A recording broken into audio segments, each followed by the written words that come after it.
Welcome in to 2-4 Drafts. Austin Gayle here with my guy, Mike Renner. Best outfit I've seen in a couple days. Your Saturday outfit, I would argue, much better, but I'm glad you're taming things down. Gold chain and all. Got a loaded podcast today. We're going to do our final 2020 season predictions, including the NFL, so offensive rookie, defensive rookie. Also going to do college football playoff predictions. Then we're going to preview all of the big name rookies in week one, guys who are in starting roles, premier roles. Also going to look at some prospects to watch in college football week two. And then we got a segment after that, Around the Bar. 3 questions. Expectations for Clyde Edwards-Helaire on Thursday and in year one. Which receiver from this group would you rather have? Van Jefferson, T. Higgins, or Bryan Edwards? And thirdly, the Las Vegas Raiders are going to be starting 2 second-year defensive backs and one first-year defensive back. Trayvon Mullen, Damon Arnett, and Jonathan Abram. How bad could that be? How bad could that be in Las Vegas this year? But before we jump to that, Renner, I need a highlight from your weekend. Give me a highlight from your weekend. It was a great weekend, actually. College football was back. I'll give you a low light. You know this one. I stepped in a pond. Not like Michael Scott level stepping in a pond. It was close though. I just was standing next to a pond and thought it was like a ledge, and I put my foot just in a pond. So that wasn't the best, but that night ended well, I'll say. Yeah, you somehow rallied from that. My low light from the weekend is I went on a coffee date, and I don't really know how to end coffee dates. That was bad from the start. I've never been on a coffee date. It was have no interest in that. Start to finish. Go on this coffee date. I end up getting a coffee I don't like at this place I haven't been to. And you don't really know how to end the coffee date. Like, you finish your coffee in about 20 minutes. You just dip after that. I also don't have a car, so that was a hard end to the date as well. But then the Deshaun Watson news broke. And I was like, hey, I kind of just have to go. And then she's like, okay, left. And I texted her after, had a good time. No text back in 3 days. So I feel like I didn't win that round. Yeah, you're never seeing her. Not seeing her again. Anyway, let's go ahead and get into these final predictions here. Starting with, on the NFL side, go ahead and rip off the top your offensive rookie and defensive rookie of the year, your favorites to win those awards. I'm going to be so basic with this, but it's because they were by far and away the best 2 players in this draft. And it's Joe Burrow at quarterback and Chase Young on the defense side of the ball. This isn't rocket science. Sometimes you can just say that the favorites are the favorites for a reason. And yes, I could foresee one of the handful of backs that went rounds 1, rounds 2, even round 3, a couple of those guys winning rookie of the year.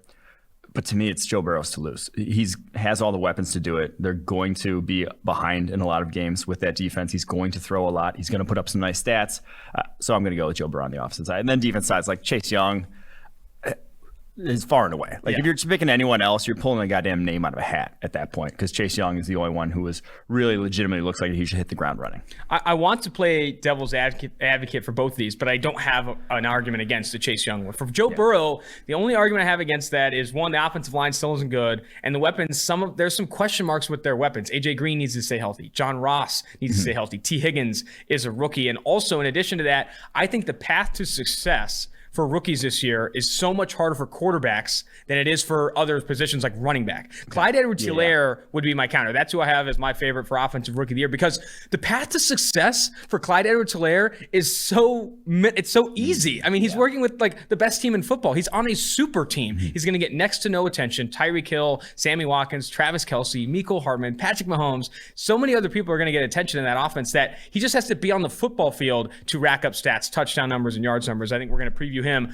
a little bit later in the show. And then my defensive rookie of the year was Patrick Queen, who I think Chase Young's a favorite for a reason. I don't see him getting unseated, but Patrick Queen, I think, as the starter in Baltimore, could rack up a ton of tackles behind Calais Campbell and that big defensive line. Yep. I'll say I like your point about running backs being the odds-on favorites, or should be the favorites, because the offseason, the abbreviated offseason, really puts wide receivers and quarterbacks behind the 8 ball. Terrible but I think spot. The defensive side of the ball, defensive linemen have the easiest assignment, on a per play basis. Don't have to know a playbook. Jamin Clowney's coming in this weekend, is going to start. You don't need to be there 4 months to play well along the defensive line. I think if you're calling out plays as a linebacker, if you have to learn schemes as a cornerback, it's going to be very difficult for you. That's why even Jeffrey Okudah is not even the starter right now, or not named the starter at cornerback, despite being the 3rd overall pick, is just because it's difficult to get up to speed that quickly in only a few weeks of practice. So I do think my pick is right for defensive rookie of the year, not yours. I think that's fair enough. All right, let's jump to offensive player and defensive player of the year. My guys, Dak Prescott for offensive player of the year, which has kind of been the fun one, or kind of a common one in the offseason. And then defensive player of the year, I actually have Nick Bosa. I think Nick Bosa is going to dominate along the San Francisco 49ers defensive line. Those are my 2 picks. Give me yours. Have you ever looked at like Offensive Player of the Year voting? It's travesty. No, I have not. Because are you a voter? Realistically, no, I'm not. Like it should be a lot of time. It sometimes is the MVP, sometimes the quarterback who's the MVP, and then sometimes there's been a quarterback who's not the MVP. Drew Brees won in 2011, even though Aaron Rodgers was the MVP, which it's like... That's weird. That's weird. And then sometimes it's like wide receivers or running back. So it's kind of all over the map.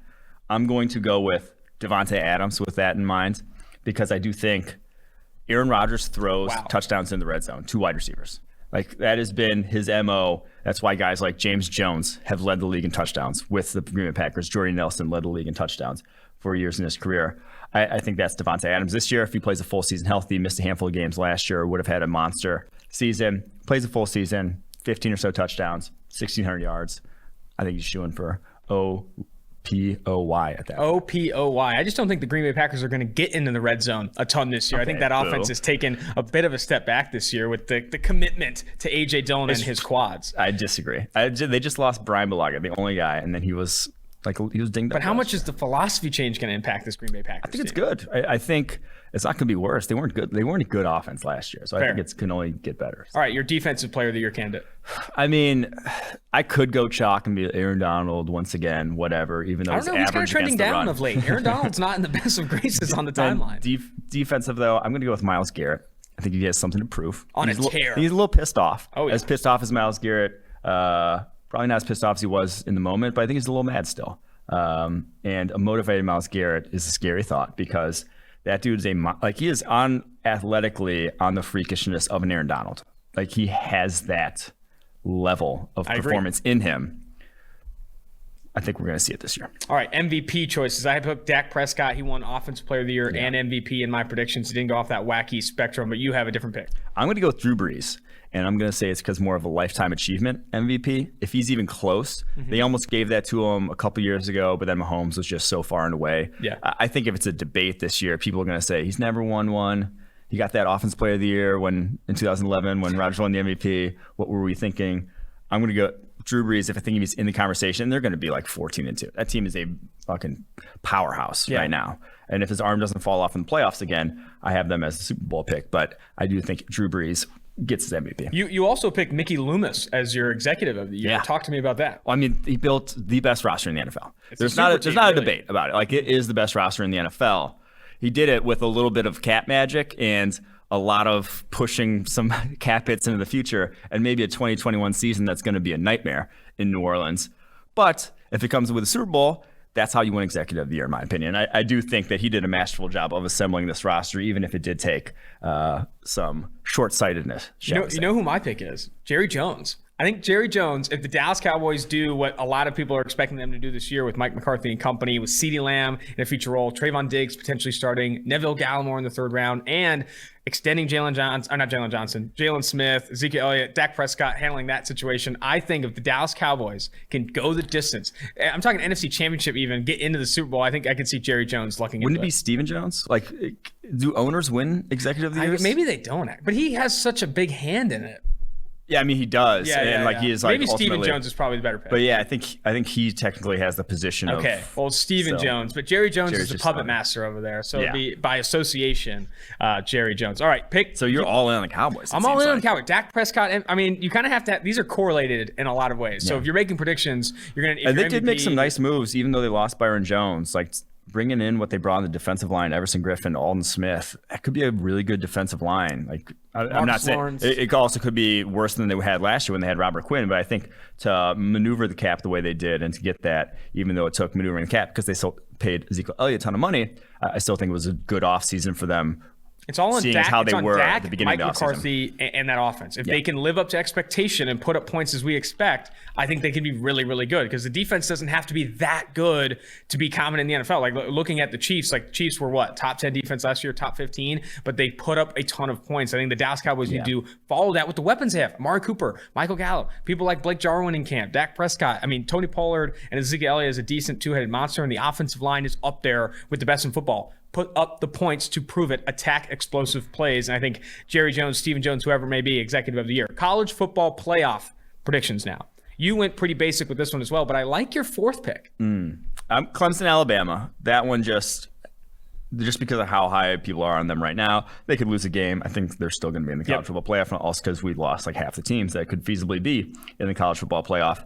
And then I'm going to go a little different in the Big 12. I think Texas takes the Big 12. This is Sam Elliott's year. They got a really good offensive line. Sam Ehlinger. I know they lost a lot of wide receivers there, but I still think that's going to be one of the best offenses in college football, and they have some playmakers on that defense. I think Texas sneaks into is back.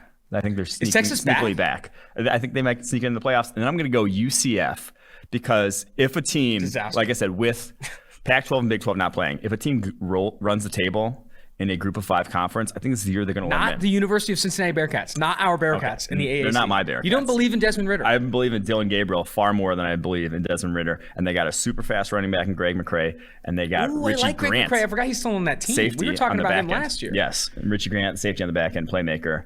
Both very fast. I think UCF has the talent to run the table and sneak in. They would let them in if they go undefeated. The committee is going to say we're going to give UCF. We don't need that headache again. I kind of love that. All right, my picks were Clemson, Alabama, and then after that, Rattler and Oklahoma. Yeah, I think they could sneak in for Big 12. And then my fourth pick, I can't believe you didn't pick these guys. You showed me up. Golden Dome or Homer. I got Notre Dame sneaking in. Ian Book and company. I really like their defense. Offensive line is obviously still really good. I think Notre Dame, again, playing the ACC, I think they could sneak in. They're another team that's going to have a really good schedule this year, that if they win some football games ahead of everyone after Clemson, I think they could sneak into the back end there. Yeah, the only thing is they'd have to, I think, beat Clemson twice. So they'd have to beat them during the regular season and then beat them in they're in different sides of the conference. True. So they would have to beat them twice. That's probably unlikely then. Yeah. Okay, now I kind of hate it. I don't know. Maybe if they split though, that's the thing is like if they do split that, then it would be interesting. Yeah. I'll take that. All right. Let's go ahead and make a quick transition here to our NFL Week 1 preview. I really just went through all the games and looked at rookies that are in a position in these Week 1 games to have an impact, that are starting or going to see high, rotation. Because after this week, when we preview the NFL, we're going to talk about rookies versus good matchups, rookies versus rookies, and really just highlight guys within specific games that'll have value. But this week, I really want to look at every game and think about who are the rookies in these matchups that are going to have to stand out and have impact plays starting from Week 1. Starting with Thursday night. Kansas City Chiefs, Houston Texans, Chris Collinsworth calling the game, George working behind the scenes. Everyone, this is my prediction, everyone's going to overreact to Clyde Edwards-Helaire lighting it up. I'm predicting 100-plus yards in Game 1, multiple TDs potentially. You're thinking just Kareem Hunt right out the gate when he just rolled over. Yes, the that's Patriots. Exactly what I'm thinking. I think Clyde Edwards-Helaire is going to see the volume in a high-octane offense enough to gain yards and put up points, and I think everyone's going to be on this guy from the jump as this star, well worth the first-round pick, exactly what the Chiefs needed, the missing piece. No, I think they're going to overreact to that, but he's still going to perform really well in this Week 1 game. See, I still don't think their interior offensive line is great. Like I don't foresee them being as good as they were when they did have Kareem Hunt. And then at that point, I don't think their running game is going to be quite as have the teeth. So I think he'll be involved in the passing game, though. I don't think he goes quite Kareem Hunt right out the gate. I think he just has like a solid 75 yards, 40 receiving, something like that. One splash play or two. Yeah. Okay. Any what is your overall? We'll get to this. Willie Gay is the one who's going to make that impact. That's who I want. Willie Gay Jr. is another name I mentioned. We finally get to watch Willie Gay Jr. play football for the Kansas City Chiefs in what is a very good secondary too. Getting Juan Thornhill back, Tyrann Mathieu obviously there. I think Willie Gay is going to have a very positive impact on this defense. No clue if he sees the field. He obviously didn't barely see the field at Mississippi State, but he'll find the field. Special teams at least. He's making a play. I do think that third downs. I mean, he's a massive upgrade for Anthony Hitchens, Damian Wilson, whatever they had there before. All right, jumping to the Cleveland Browns taking on the Baltimore Ravens. I think the split on this, is at +7, maybe even +7.5 in some spots. I encourage everyone to check out PFF.com, specifically NFL and NCAA Green Line, to get our projections on each game for against the spread, money line, etc. But Patrick Queen was the name I wanted to highlight in this game, who's expected to start. Defensive player of the year expected to be the defensive player of the year per myself. Going against Kevin Stefanski, Nick Chubb, Kareem Hunt, this running game, this play action heavy. This is going to be a test. He's in a blender right out the gate. This is a blender and a half. Yeah, it's going to be difficult, like for him with what they throw at you. He's going to have to play really, really fast. And I do think that Browns offensive line much improved from what we saw last year. They've always had a good interior, so that's even scarier considering what their run game could be. Nick Chubb averaged over 5 a game last year with, not a great offensive line, only gotten better. Yeah, I don't think it's going to be great for Patrick Queen out the gate, but if it is, that's going to bode well for the rest of the year. It's just going to be such a tall order. We've talked about it all offseason about how much these rookies that are going to be in premier roles are going to struggle out of the gate because they haven't had the opportunity to play in the preseason and really adjust to the speed of the NFL. And when Stefanski's calling play action at the rate he is, and they're running right at you with Nick Chubb and Kareem Hunt, the NFL is just that much faster. It was Kyle Shanahan said something like, these rookies always, preseason game 1 and 2, they come in thinking they know the playbook, they know what's going on, and then all of a sudden the game's way too fast for them. And that's preseason, and then by the end of preseason, they're up to speed. Place. They realize, how fast the game moves. It's going to be week 1 and 2 of the regular season, unfortunately, now, this year. Like, you need that live rep, those live reps to get up to speed, seeing something different than what your team runs, and you just can't replicate scout team when compared to scout teams. Can't replicate what you're going to see when it's actually Pro Bowl caliber players out there. All right, jumping to Mekhi Becton. New York Jets are taking on the Buffalo Bills. Mekhi Becton versus a combination of Jerry Hughes, Trent Murphy, maybe AJ Epinesa if he works there in rotation.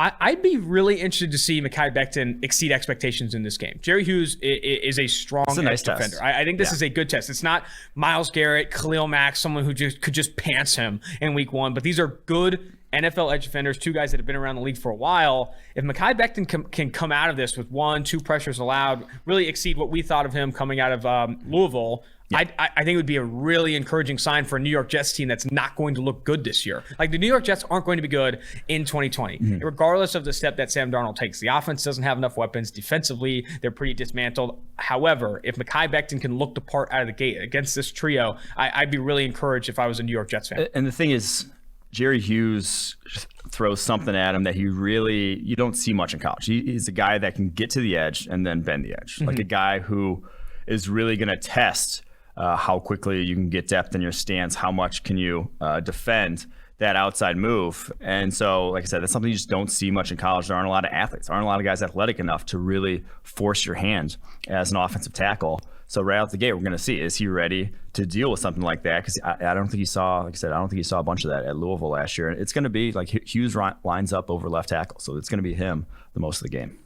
All right, jumping to the Las Vegas Raiders taking on the Carolina Panthers. I believe that game is in Carolina. We've talked about this Raiders team. We're going to get that at the Around the Bar segment. But Henry Ruggs, Bryan Edwards, and Damon Arnett are all expected to be in, premier roles in this game. Give me expectations for all 3 guys. My take off the start, Henry Ruggs is going to see a lion's share of the targets. Bryan Edwards has a couple splash plays in contested catch situations. And Damon Arnett either shines bright with multiple passes defensed or gets absolutely dismantled by this Carolina Panthers receiving corps that I feel is underrated. Robbie Anderson, DJ Moore, Curtis Samuel. I think it's either sky high for Damon Arnett or a flounder out of week 1. Well, so I think I've made this point on a previous podcast. Like the rookie wide receivers have looked good for the Raiders, but it's also who they're going up against in that secondary. That might have part of the reason why they've looked so good is because I just don't know how good Damon Arnett and Trayvon Mullen are going to be this year. And those are your starting outside corners. You're relying on 2 guys who are completely unproven. And again, Jonathan Abram at safety, who played, half a game last year before he had that shoulder injury. So it's really kind of just up in the air right now. Obviously, we weren't high on any of those guys coming out. They were way higher. They got drafted far higher than our eval was of them. And there's Abram and Mullen showed us nothing last year to really disagree with our initial eval. So that's just where we stand on them, is that don't think it's going to be great. The secondary has a lot of unknowns, and unknowns to a diehard fan are hope. Unknowns to a diehard fan are like, wow, this guy could be good. Damon Arnett could be good. We drafted him in the first round. Trayvon Mullen was a highly touted second-round pick out of Clemson. Jonathan Abram hits hard, and I liked him on Hard Knocks. So there was a lot of optimism. Well, I didn't like him on Hard Knocks, but Raiders fans will like him on Hard Knocks. But those unknowns quickly turn into bad things if you don't live up to those expectations. How about when Jonathan Abram, the salmon thing? Don't bring up the salmon. Started selling salmon shirts, and then he tries to call Antonio Brown a sellout or something. I was like, you were literally selling salmon shirts. I don't know. I can't bring it up. Let's not bring it up. But again, it's going to be Lamarcus Joyner, Jonathan Abram, Trayvon Mullen, Damon Arnett, and I think Nevin Lawson in the slot, and then Eric Harris, that's core special teamer that could mix in at safety as well. Like, again, so many question marks in that secondary behind a pass rush with more question marks. Well, I was going to say, the pass rush is definitely better than last year. The front seven has much improved. That will obviously make your back end look better. Like, they've improved pretty much everywhere else. If these guys, like if that secondary group really all hits, you drafted all stars, like all quality starters there, they have a chance to compete in the AFC West. But that's a big if, because the rest of the roster is pretty quality at this point. Like they've done well to shore up that defensive line. I like the Malik Collins signing this offseason. Maurice Hurst, expecting big things out of him in Max year Crosby 3. looked good and the in linebackers, night and day from where they were last year with Corey Littleton, Nick Kwiatkowski, and then trading for Raekwon McMillan. So there's reasons for hope on this roster. I just don't see the secondary as one of them. I think the if is too big, man. The if is too big when your if is relying on young secondary too. Like young, it takes a while to be good in the NFL at that position. So I'm interested to see how it ends up. All right, moving to the Detroit Lions taking on the Chicago Bears. Jalen Johnson versus Detroit's receivers. I think that'll be very interesting to see. Kenny Galladay and Marvin Jones are both skilled players. And Jeffrey Okudah, not listed as a starter, but if he can get in the mix, I'd like to see a little Okudah versus Allen Robinson. Who am I to hope for something great, Mike? Yeah, and I would also like to see if Quintez Cephas actually sees the field, because he was getting rave reviews in camp. He was one of the guys that, said was fighting for playing time, even though they had 3 established starters in Amendola, Jones, and Galladay. So interesting to see if he gets any run. But yeah, the one I want to see is just Jalen Johnson. He's going up against a quality wide receiving core. Everyone and their mother is pimping out Matt Stafford this year as comeback player of the year. My mother actually really is pimping him out. She's got a shirt.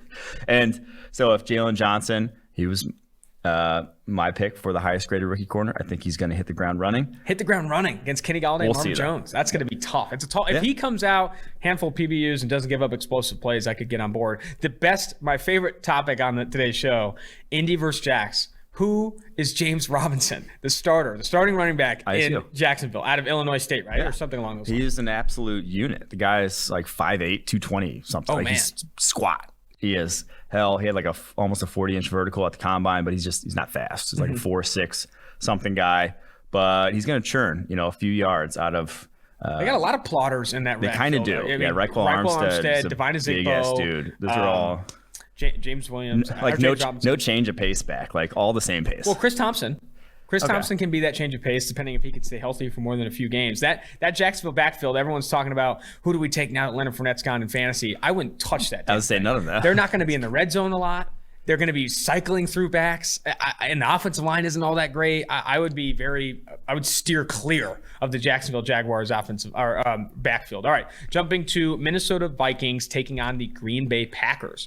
Do we see Justin Jefferson take on a little bit of Josh Jackson, or maybe a combination? As the starter this past week. He wasn't. Olabisi Johnson was in the slot. Really?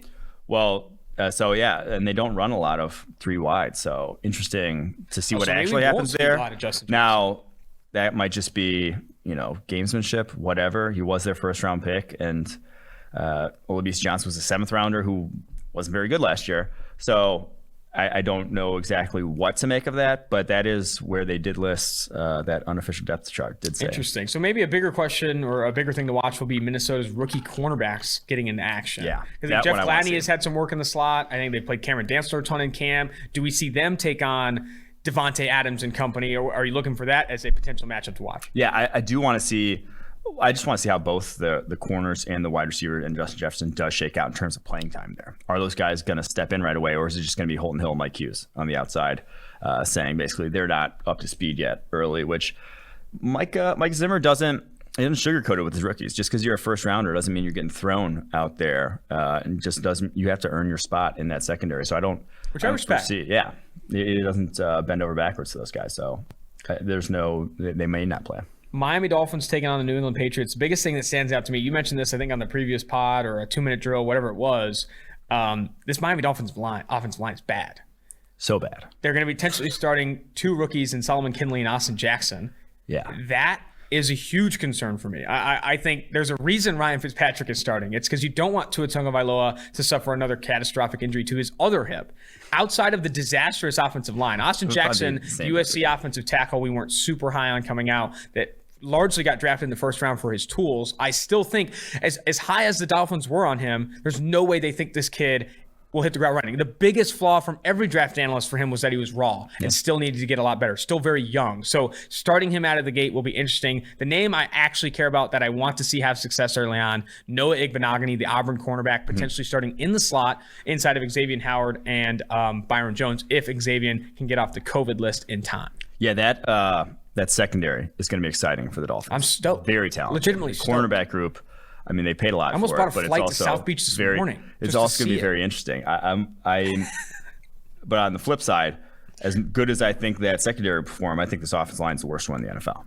On paper, I don't see how it turns out well for them.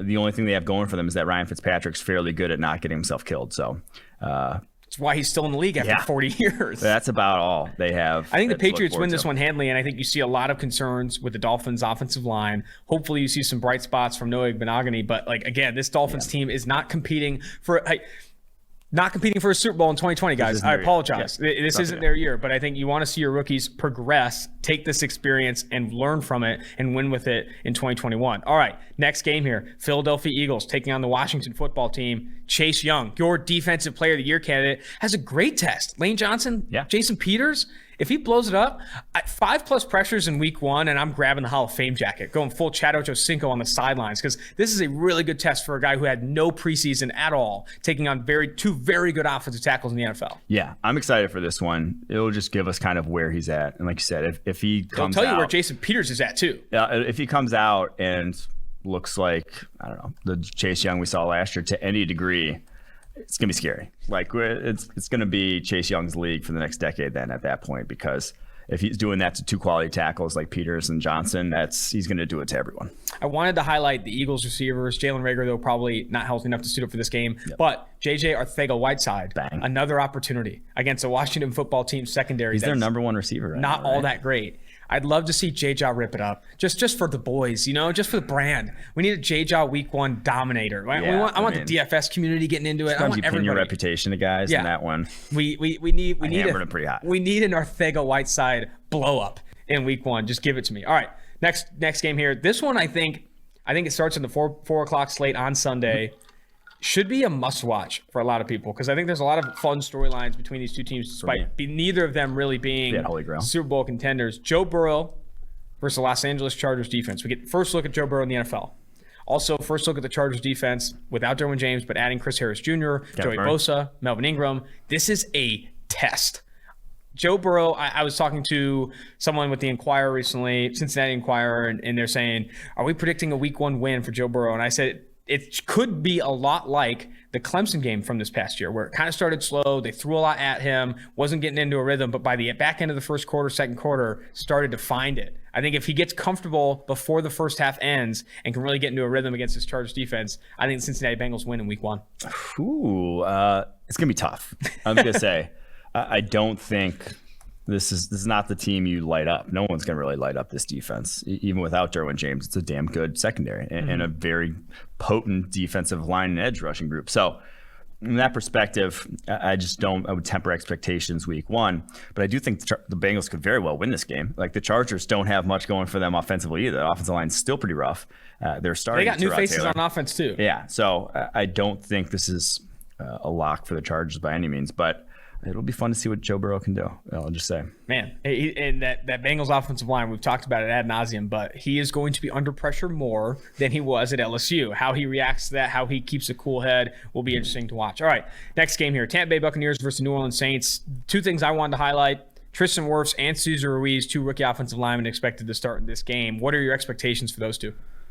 Yeah, I think Ruiz, I have no issues with him, but he gets a hell of a test here going up against Vita Vea. Yeah, and maybe the most difficult nose tackle to block one-on-one in the NFL today.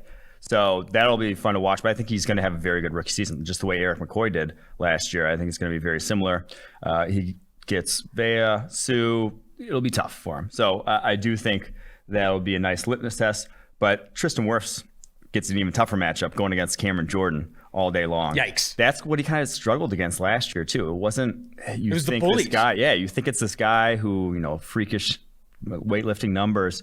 It's the bigger dudes that really took advantage of him, the guys that get into his pads and then kind of tossing around a little bit. This could be ugly. It could be. Cameron Jordan is again, I've said this before, I'll say it again, one of the most underrated, if not the most underrated player in the NFL. Tristan Wirfs better be ready for a dogfight because this is not going to be clean. This is going to be a nasty matchup for Tristan Wirfs. I'm excited to see that one. The other day mentioned, excited to watch is Antoine Winfield Jr. and a very young Tampa Bay Buccaneers secondary that is just like loaded with guys that get their hands on the ball. Carlton Davis, Jamel Dean, Antoine Winfield Jr., a ton of guys that really, Mike Edwards, that fly the football. I think that secondary, though ranked 32nd, I think, by NFL Network heading into 2020, I think could outperform some expectations there. I think they could be better than that. San Francisco 49ers taking on... Winfield's starting. He's Winfield is starting. Which is great. Like Mike Edwards, third-round pick last year, we weren't fans of his, but Antoine Winfield, the fact that he's starting right away, very good sign. I mean, a difficult position. He had a high floor coming out though. If he could stay healthy, a very instinctual player, smart as hell. I talked to him a handful of times. I think he was on the podcast. I'm not surprised that he's picking up the playbook quickly. I'm not surprised that he's already impressing in camp. This guy has it. He has it. You see it, obviously. All right, San Francisco 49ers taking on the Arizona Cardinals. I am going to be watching this game for the Arizona Cardinals. I want to see the step that Kyler Murray takes. I want to see Andy Isabella in a new number, hopefully in a more premier role. In what's he wearing this year? I didn't see that. I think he's in a new number. It's not 89 anymore. I think it's 17. Yeah, 17. But let's focus on the rookies. San Francisco, two guys that should be getting a ton of snaps early in their NFL careers, Brandon Ayuk and Javon Kinlaw, stepping up into big roles as well. Do you see these guys hitting the ground running? I'm not sure. I think Ayuk is going to get the ball in his hands. Like I said, I think I said this during draft time. Kyle Shanahan's going to be able to get the ball into his hands. Maybe he's not going to be polished and like Deebo Samuel last year, but he'll get touches and be productive on those touches. Like his after the catch ability will translate right away. Kinlaw, I could see struggling out the gate. Like he had some real issues in terms of pad level that he just needs to get more consistent. Still need to get better. Just tools? Not tools. Sorry, passers moves. I was thinking of the tool belt. For whatever reason, I was thinking of the tool belt. There you go. I was like, dude, that guy's got all the tools. But he needs to get taller. Yeah, he needs to get stronger. No, I just could foresee him not being, he's not going to be DeForest Buckner, which is what they're hoping he'd be right out the gate. The other side of the ball, though, is interesting because Isaiah Simmons not starting right away. Not listed as a starter for the Cardinals. Maybe a little worrisome. 8th overall pick. That's a pretty high draft pick to not be starting, especially when Devondre Campbell ahead of him. They're like not elite high level starters there that they got ahead of them. So a little iffy, we'll just say. Hopefully that's not a long-term thing. Dallas Cowboys taking on the Los Angeles Rams. First two picks for the Dallas Cowboys, CeeDee Lamb and Trayvon Diggs. I'm excited for both of them. Both of them will be involved on their respective sides of the ball early. Trayvon Diggs going to get tested in this game against a very good receiving core, Robert Woods, Cooper Kupp. Maybe we get a little Van Jefferson in there as well.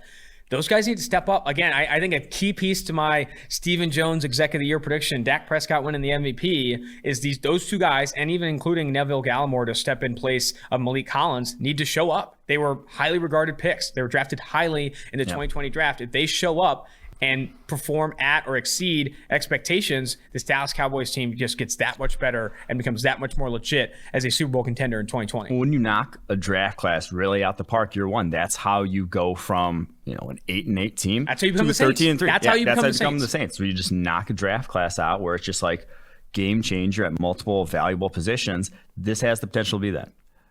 I think it's going to be that, truthfully. And so seeing them week one, it's going to be, I don't even think CeeDee Lamb doesn't have too much of a test. I don't think he's going to go up against Jalen Ramsey too much. I think they're going to use Ramsey to go against Amari Cooper. And then after that. I fucking love Coop, dude. I mean, I love David Long for the Rams, so I can't David Long could mix in too. But I do think CeeDee Lamb should be able to have himself a day. Man, super exciting. I was talking to Zach Robinson recently. That Los Angeles Rams interior offensive line is apparently not great. It's a little. I mean, ugly. Apparently we knew that. But I mean, it's not that much better than it was last year. So a lot of people that are jumping on the Cam Akers train, Darrell Henderson, ground and pound, I'd be legit nervous. I do not think this offensive line is going to be great. I'm nervous about this Rams offense as a whole because of it. I'm not sure it can be worse though than what Akers had last year. True, but that was the worst offensive line, honestly, in football last year, in college football at least. Two more games here Monday night, and then we'll jump to the college football stuff after this. Andrew Thomas taking on two of the best, I won't call Bud Dupree one of the best edge rushers in the NFL, but a very good defense in the Steelers, taking on TJ Watt and Bud Dupree. I want to see this. Yeah. Because he'll go against Dupree mostly. Watt's left side. So he'll go against Bud Dupree, which I think you should have a good shot against Bud Dupree. He should win against Bud Dupree. That's going up against Dupree's kind of just a power, speed to power sort of rusher. Wins a little off the edge, but that's not his bread and butter. He's more trying to go through you. And Thomas didn't really have problems with that. That was not the problem that Thomas ran into at Georgia. So he didn't run into a lot of problems at Georgia. That's also true. So I do think Thomas, if he does struggle, that's going to be concerning. That's Andrew Thomas, New York Giants left tackle, PFF's #1 tackle in the 2020 class, going against Bud Dupree, and maybe a taste of TJ Watt. Maybe he mixes on the other side. We'll see how it goes. Last game here before we jump to college football. The Denver Broncos have a lot of rookies expected to play a lot this year, especially that recently releasing. I'm forgetting his name now. The corner. Oh, Essam Bassey starting in the slot. Yeah. Essam Bassey starting in the slot. They say Michael Ojemudia outside. Might also start outside. Then you have Jerry Jeudy, obviously starting at receiver. KJ Hamler will get mixed in. Lloyd Cushenberry starting along the offensive line. Yeah. Everyone wants to talk about Drew Lock and the leap he has to take. And I know he's got weapons, but that's a lot of young talent. Now Von Miller expected to be out for this season, or guaranteed out for this season after tearing a tendon or something happened with his ankle tendon there. This Denver Broncos team, as much as they were like the all-hype team of the offseason, I don't know if I can buy into a secondary with this much young talent, and then also an offense that has so many new faces that need to be legit stars if they're going to be a difference maker in the AFC West. Yeah, and they're really kind of their right tackle. The fact Juwan James opting out really hurt them, because Elijah Wilkinson, that's a big downgrade. Like that, it's just not going to be good for them. And then they're already sort of thin along the offensive line. One injury now, and they're just not going to be great at any position there. So I do think, as much as you said, they're relying on a lot of rookies. One of them happens to be Jerry Jeudy, and I'd love to rely on Jerry Jeudy as my wide receiver right out the gate. So I don't think that's going to be a problem. I think Jerry Jeudy of that group has the best season, but I think a lot of those other guys still need to perform at or above expectation for this Denver Broncos team to live up the hype that's been created in the offseason. All right, before we Essam Bassey, though, getting himself in the rotation in there. Well, we said it at the Senior Bowl. The Senior Bowl was like, hey, he played a ton of one-on-one outside and got brutalized. That's not who he is. That's not who he is. He's going to play in the slot, and I think he'll have better days in Denver than he did in Mobile. All right, we're going to jump to the college football week 2 preview now. What's on tap? But before we do so, going to hear from our sponsors. What's on tap, Mike? College football week 2. Week 1 was tough to watch. There wasn't a ton of highlights in that week 1, but we actually have FBS football, Power 5 football this upcoming week. I'm excited. Let's start with lights are going to be on. The University of Miami, I think on Thursday, taking on UAB. 2 names I want to bring up, both in PFF's top 100 on the draft board, which I encourage everyone to check out on PFF.com. Quincy Roche and Brevin Jordan. Give me your thoughts on both. Roche, well, one, I just want to see what he looks like. Listed at 245 this year, after being 235 last year, and he looks skinny as hell. And he's not the type of athlete that can get by being super undersized. Like, he's got to get his weight up. So does he still have...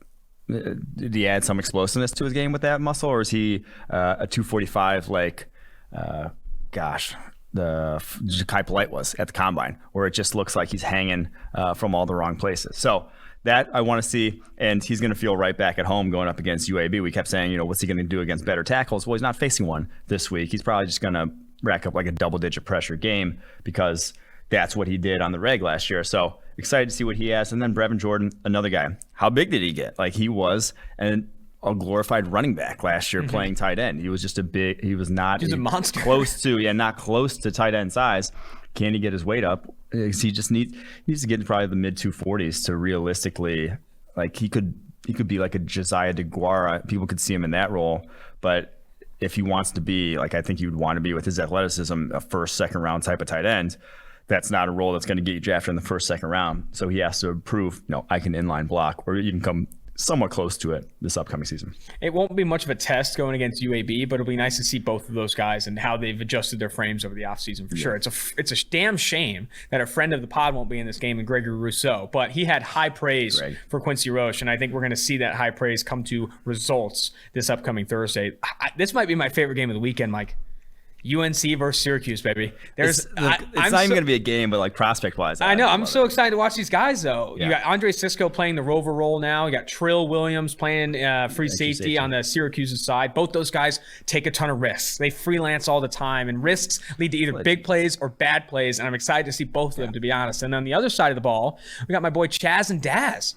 Chaz Surratt and Daz Newsome. I like Chaz Surratt taking a step forward this year. Yeah. This guy comes out, has a 90.0 plus single game grade against Syracuse and racks up 0 missed tackles. Yeah. I might wear a Chaz Surratt jersey into the studio next week because this guy has all the potential in the world to be so much better this year. The mentality, the frame, the physical tools, just need to see it. We just need to see it, and we're hyping him up as a first round. How crazy is it, though, that UNC has a guy named Chaz and a guy named Daz? Mm-hmm. Pretty dope names, by the way. But Daz Newsome, their slot receiver, got some speed, 13 deep catches last year, did some work down the football field. He's kind of pretty good. Poor man's KJ Hamler. Like, he's not at that level of athleticism, but he is just like dynamic with the ball in his hands. And I thought, OROY as a route runner, he made PFF's latest top 100.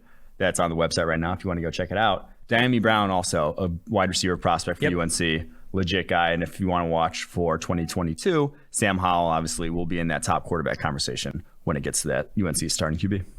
Jumping to Iowa State, taking on the Ragin' Cajuns. 2 names on the top 100, Brock Purdy and Charlie Kolar. You like Brock Purdy as a riser this year. I don't remember who we were talking to, but we're trying to highlight a quarterback that could jump up this year, that could, enter that conversation, not necessarily with Trevor Lawrence, but that tier 2 conversation. You like Brock Purdy a lot. I think inside the top 20 on PFF's board right now. Yes. I'm a big fan of his game. This isn't the game that's really for me to watch that's going to put me over the edge. I want to see him go up against some better defenses, which the Big 12 doesn't have many of them. But I just think you just want to see his level of play just continue to improve year in, year out, because that's what it's going to be. He's going to be a guy kind of like in the similar vein to Joe Burrow, where it's not going to be, no one's going to project him highly based off of what his arm looks like and what he can do physically with his legs. He doesn't have the sexy arm talent. Exactly. Like he's going to have to dominate college football to go high, similar to Joe Burrow, Jared Goff. You're just going to have to play some lights out performances to go in that range. So hopefully we see that from him this year. And then on the other side of the ball, Louisiana Lafayette has one of our top 8 running backs in Elijah Mitchell. And Trey Regos is also a good running back prospect. So they got a couple there, interesting names to watch. Jumping to our Notre Dame Fighting Irish going against Duke, we get to see your guy, Chris Rumph.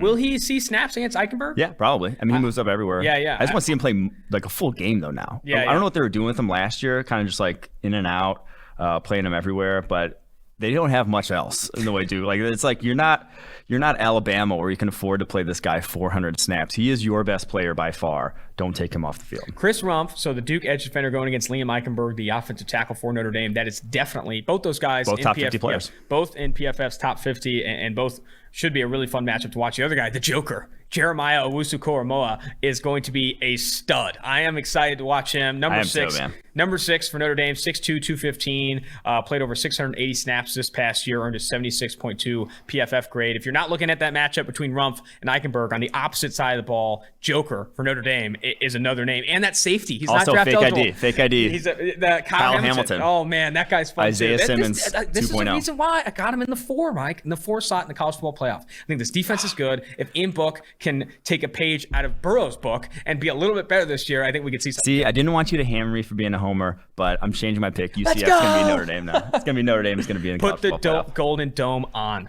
I have to. All right, Florida State versus Georgia Tech. Florida State has a ton of prospects. They have the best defensive line in college football. They're not in the top 20, not ranked in the top 25. But when you have the best defensive line in college football, and Asante Samuel Jr., like Nasruddin, they should be in Hamza Nasruddin. They should be very good defensively. Like, this should be one of the best defenses. Let's read the names here. Football. Florida State going against Georgia Tech this weekend. Marvin Wilson, Corey Durden, Hamza Nasruddin, Asante Samuel Jr., all on the defensive side of the ball. Stoked to watch those guys. Then on the opposite side, you got Scary Terry Tamorian. I don't know. Tamorian Terry. I apologize. But for a Florida State team that isn't, sniffing necessarily the college football playoff, this team is loaded with top 100 talent according to PFF's board. Georgia Tech probably won't put up much of a fight, but you'll get to see some star power in this game. Dude, this will be great for basically FSU's D-line to just eat, because Georgia Tech's 1 year removed from having all triple option based offensive linemen. Like, they were awful last year, that offensive line, one of the worst in college football. 35.6 pass blocking grade on the season, Georgia Tech. And it's not like you can just switch that around in 1 year. It's going to be a few year process before that offensive line gets up to speed. So it could be ugly. Next game here, this is another good one. It's a shame that Jamie Newman won't be in this one, because I don't know if Wake Forest is going to be able to put up the points. But Boogie Basham for Wake Forest, Travis Etienne for Clemson, Trevor Lawrence, obviously. You also have Sage Surratt on Wake Forest side. Sage opted out. Yeah. So this game is just not what I want it to be. Boogie Basham, probably the biggest name on Wake Forest to watch. I think he's in the top 15 of PFF's draft board. But this is Clemson versus Wake Forest. Will Boogie see a little Jackson Carman? Yeah, they would go up against each other. He rushes off the right side, or did last year. So Boogie against Jack Carman, power versus power. Can't wait to see that matchup. That's going to be a very good one for both. Kind of litmus test for both. I think Carman, I'm not as high on him as some. He made our top 100, but is well down the list, even though he was a Cincy native, and I loved watching him play in high school. But I do think this is a good test probably a better test for Boogie, because if he dominates tackle like Carman, we're in for a big season. Especially on the big stage. Everyone's tuning in to watch Trevor Lawrence. Everyone's tuning in to watch Travis Etienne. You can do it against Jackson Carman, put some sacks up. When Clemson goes up against a bad defense, though, it's just like balls out. That's it's true. Just like sometimes you just have no chance going up against them. All right, two more games here, and then we'll get to Around the Bar. 2-2 Atwell season. Louisville taking on Western Kentucky, the Hilltoppers. I didn't see a lot of fun in this game outside of 2-2. I just want to see him get the football. D'Angelo Malone for Western Kentucky made PFF's top 100. Edge rusher. So he's an undersized guy, and he's probably more athletic than Rumpf or Roche. Not as productive, not nearly as productive. But when you see him close to the football, he's like 6'4", 230. Would love to see him get a little bit bigger, but he's a senior. He's been fairly productive over the course of his Western Kentucky career. So that's just another player to watch in this game. I think he might end up having to move off ball, though, because he is slight. What about Tutu? You excited for Tutu? Of course I'm excited for Tutu. I'm just making sure we can get excited about the players, man. Last one here. Texas is 43-point favorites against UTEP. My college football playoff, Texas. You can watch this game for matchups, but it's probably not worth it. Sam Cosmi is a name to watch in this one. Sam Ehlinger. But I don't know how much you're going to be able to glean from this. They were going to dominate this game. 43-point favorites is hefty for week one for both teams who haven't played a game this year. I'm interested to see what the final score is, but if Sam Cosmi puts up 0 pressures and a 90+ grade, I'm going to kind of yawn at it, so to speak, in terms of that's the expectation here. Yeah, there's not much to look forward to here. Well, let's go ahead and get around the bar. I probably won't be watching it. Aaron Jones ain't walking through that door. No. Will Hernandez ain't walking through that door. You want to get around the bar? Yes. All right. We talked about him a lot on this podcast, but everyone wants to know. Clyde Edwards-Helaire, the year one rookie running back for the Kansas City Chiefs, coming out of LSU, a guy that kind of really flew up draft boards late in the process, despite not a lights-out combine. This guy's not a fast running back. You wouldn't categorize him as a speed back, but what he does do well, lateral agility, catching passes out of the backfield, and making people miss, which we all love. We love that near and dear. What are your expectations for him on Thursday? I need numbers. And then what are your expectations for him? I already gave my Thursday prediction. I'll give my season one. I said 75 and 40. I don't think he gets to where Kareem Hunt was. Kareem Hunt was, I thought, better in college. Okay. And he did it at obviously a smaller level, but he was the MAC. He had, I think he still has the PFF record for most broken tackles in a season, or if not, he's second. 1,327 yards for him. 450 receiving yards. Oh, wow. That was Kareem Hunt's rookie year. He was very, very good. Like I said, I just don't foresee them having the offensive line to do that. And I think that was when Alex Smith was the quarterback. I think Andy Reid realizes we're going to pass the ball. We're going to throw. So I could see him having more 750 receiving yards and more receiving yards than Kareem Hunt did, but also more around 1,000, 1,100 rushing yards. Yeah, I mean, I think 1,500 plus scrimmage yards this year, where you're getting 1,000 on the ground, 500-600 in receiving yard in the receiving game, and I think, where I think not enough can be said is he's going to score a lot, because this Chiefs team is going to score a lot. And when you're in the red zone, as much as Patrick Mahomes and company are, and you're getting mismatches created for you because other guys are getting double teamed, I think he's going to be in the end zone. There's a reason he's going, back into the first round, top of the second round in most fantasy leagues. I think the expectations got too high for a little bit, but they tempered to the point where we realize this Kansas City Chiefs offense is going to score. I don't give a hell if it's Darrell Williams or Clyde Edwards-Helaire. They're going to put up numbers, and I think if he stays healthy for all 16 games, gets the volume, let's say 15, 20 touches per game, OROY, baby. OROY season. Next tier. Tier 2 wide receivers. I'm not bringing up Ruggs, CeeDee Lamb, or whoever may be in that top tier. I'm talking about Van Jefferson, who could see a decent role kind of taking snaps with Josh Reynolds in the slot for Los Angeles or even outside. T. Higgins, who probably see a dominant role in the Cincinnati Bengals offense. Denzel Mims to the New York Jets. And then Bryan Edwards to the Las Vegas Raiders. Of that group, who do you think has the better rookie season? Claypool, you can throw Claypool in there too. Let's throw Chase Claypool. Even though I still consider him a tight end because you're 240 pounds, you're a tight end. Whatever it may be. Claypool's also wearing number 11, which I feel like does. I think that's hot. That's nice. I think Chase Claypool at 11. You got Deontay Johnson at 18. Juju at what, 17, whatever it is. Yeah. 19. I think that's an exciting receiver in the core numbers. This one's tough because, like I said, I wasn't huge fans of anyone in that group coming out outside of Higgins. Like I liked Higgins, but he's kind of behind.